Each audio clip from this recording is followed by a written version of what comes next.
आज आपण पोलंग्रेनचं स्ट्रक्चर बघणार आहोत.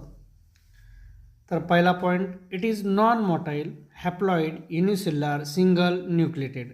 कसं आहे पोलंग्रेन? नॉन मोटाईल आहे, हॅप्लॉइड आहे, युनिसेल्युलर आहे आणि सिंगल न्यूक्लिएटेड आहे. एकच न्यूक्लियस आहे. याला लेअर किती ते बघायचे दुसऱ्या पॉईंटमध्ये. It is double layer structure, 2 लेअरचं स्ट्रक्चर असणारं हा पोलंग्रेन आहे.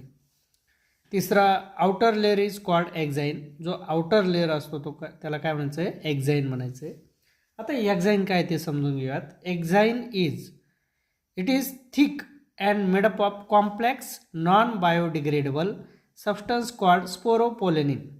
त्याला काय म्हणायचं आहे? स्पोरोपोलेनिन म्हणायचं आहे. आणि 5वा point, inner layer is called intine. Inner layer जो आहे त्याला इंटाईन म्हणायचं आहे.